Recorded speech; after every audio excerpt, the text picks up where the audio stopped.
du pays, mais également dans certains cas la puissance ou la richesse de l'homme au pouvoir. Cependant, tous les pays n'appellent pas la résidence officielle de leur chef d'État un palais. Certains autres noms utilisés sont maison du gouvernement, villa présidentielle, maison de l'État, manoir exécutif, etc. Aujourd'hui je vous présente 20 palais présidentiels les plus luxueux d'Afrique. Bienvenue sur notre chaîne 229 Média Info. N'oubliez pas de vous abonner en activant la cloche de notification pour ne plus rater aucune de nos vidéos, puis partager nos contenus avec vos proches. On commence. Numéro 1. Le palais d'Abedin, Égypte. L'Égypte qui possède un très beau palais présidentiel, ce palais est l'une des fiertés du peuple égyptien. Bâti sur 24 hectares de terrain, il a fallu une dizaine d'années pour arriver à l'inauguration de cette architecture française en 1874 et dont le maître fut Léon Rousseau. Notons cependant qu'il a été détruit dans les premières années du XXe siècle, reconstruit et agrandi par l'architecte Antonio Lassiaque, entre 1909 et 1911. Numéro 2. Le palais de l'Unité au Cameroun. Paul Biya est l'un des présidents africains les plus riches et qui a le plus duré au pouvoir. À Yaoundé, le château des Biya ne passe pas inaperçu. Il fait partie des palais présidentiels les plus beaux d'Afrique. Situé en plein cœur de la capitale politique au quartier Toudi, ce building se dresse majestueusement au-dessus d'une colline entourée de jardins paradisiaques qui s'étendent à la ronde. Ce complexe immobilier dessiné par l'architecte Olivier Clément a été inauguré en août 1982, abrite les bureaux de fonction et la résidence du président. Numéro 3. Ghana. Jubilee House, le nom du palais présidentiel du Ghana. Situé à Accra, le domicile de Nana Akufo-Addo est une demeure somptueuse qui prouve la grande avancée économique du Ghana. Construit à hauteur de 50 millions de dollars, le Flagstaff House a vu le jour en 2008. Il a été rebaptisé Golden Jubilee House par le président Nana Addo Akufo-Addo, le 29 mars 2018. Véritable immeuble qui fait la fierté de son pays. Numéro 4. Union Building à Pretoria, Afrique du Sud. C'est une évidence, car l'Afrique du Sud est l'une des économies les plus puissantes du continent. Sous la houlette de l'architecte Herbert Baker entre 1909 et 1913. Le bâtiment est inscrit au registre des monuments nationaux et abrite les bureaux du président de l'Afrique du Sud à Pretoria. Numéro 5. Palais Diavoloa, Madagascar.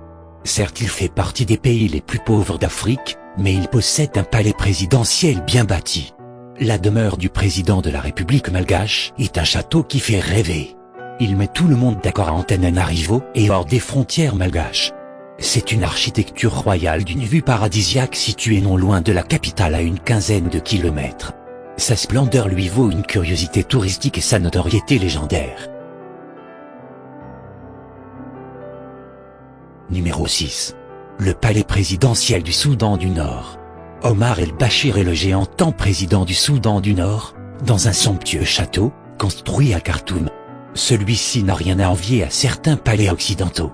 Avec une vue sur le Nil, la bâtisse a été construite sur les berges du dit fleuve et officiellement inaugurée en 2015 par son Excellence le maréchal Omar Hassan Ahmed Bachir. Numéro 7. Le palais présidentiel de la Mauritanie. Construit à Nouakchott, le palais présidentiel mauritanien est beau, grande cour qui jouxte ce joyau architectural, moderne avec ses vastes jardins. Le palais présidentiel de Nouakchott a été construit par une entreprise chinoise. C'est l'immeuble le plus remarquable en Mauritanie qui de manière dualiste abrite l'administration du gouvernement mauritanien et héberge le président. Numéro 8.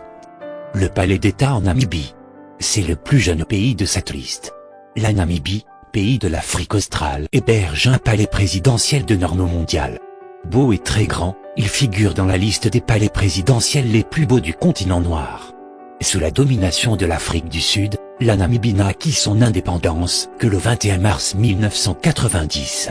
Mais cela n'empêche pas que son palais présidentiel tutoie ceux de certains plus grands pays africains. C'est la classe exceptionnelle, rien à envier de certains monuments occidentaux. Numéro 9. Palais de la République du Sénégal. Situé à Dakar, le palais présidentiel du Sénégal est classé parmi les plus beaux en Afrique. Macky Sall est visiblement bien logé. Avant d'être rétrocédé à l'État, cet édifice fut jadis la résidence du gouverneur général de l'Afrique occidentale (AOF) jusqu'en 1960, date d'indépendance du Sénégal où se succéderont désormais le président Léopold Sédar Senghor, jusqu'à Macky Sall, de nos jours. Tout comme la Maison Blanche aux USA, elle est totalement peinte en blanc. Numéro 10. State House à Kampala, Ouganda. Ce pays du sud-est de l'Afrique abrite un palais présidentiel très beau. Ce beau bâtiment n'a rien à envier à ceux de certains pays plus riches que le sien. À 40 km au sud de Kampala, la capitale de l'Ouganda, est située la State House, résidence officielle du président ougandais.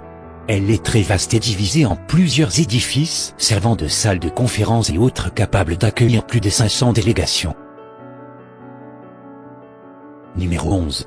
Le palais présidentiel de Carthage, Tunisie. Le palais présidentiel de Carthage, appelé officiellement palais de la République, est le siège et la résidence du président de la République tunisienne. Il est aménagé sur le front de mer à Carthage, près du site archéologique, à 15 km au nord-est de Tunis. Le complexe du palais compte 4 parties, le palais proprement dit, composé du bâtiment central et d'une aile privée abritant 2 appartements, un bâtiment pour la sécurité présidentielle et 2 autres bâtiments, dont l'un pour les services communs, administratifs, financiers et généraux. Numéro 12.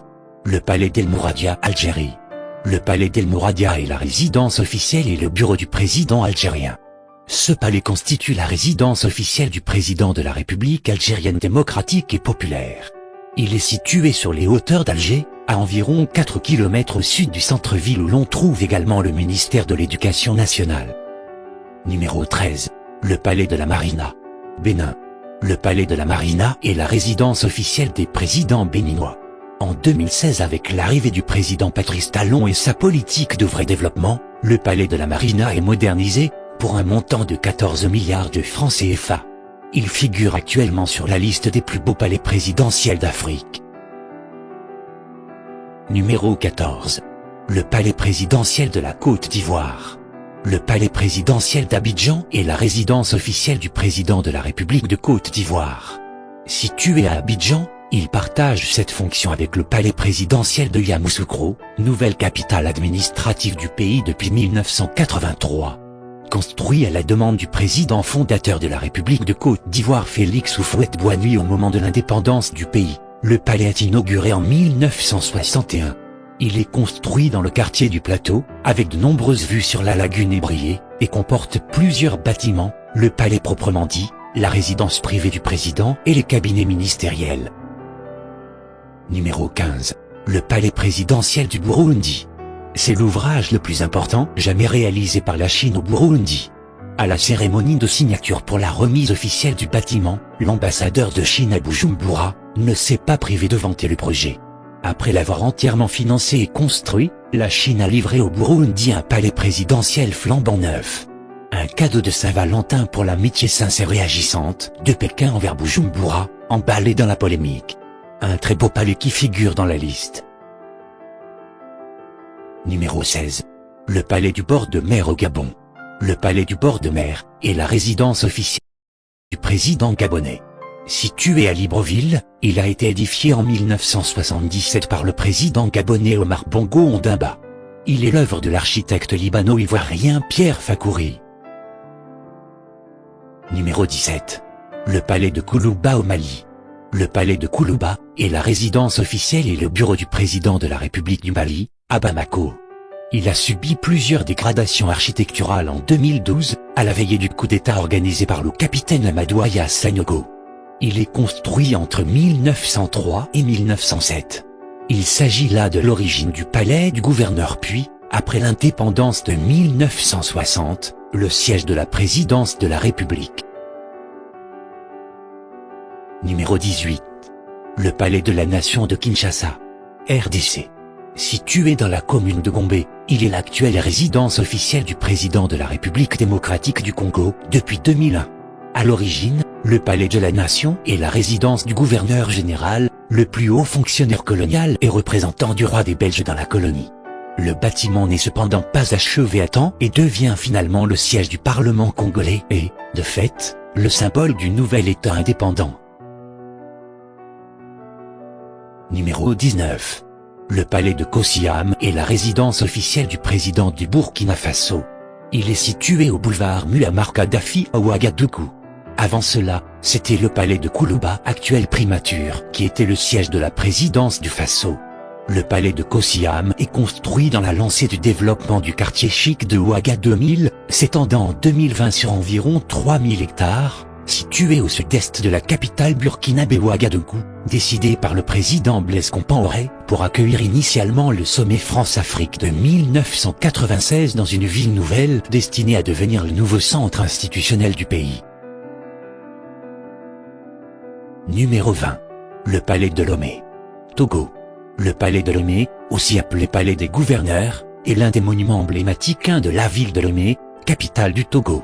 Construit en 1905 pour les gouverneurs du Togoland, allemand, il est ensuite occupé par les gouverneurs français.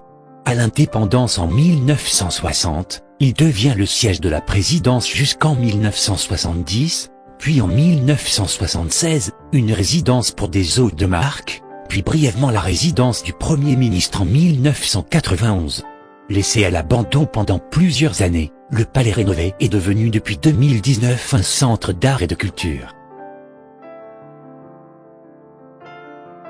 C'est tout pour aujourd'hui, 229 Média Info toujours proche de vous. À la prochaine pour une nouvelle vidéo.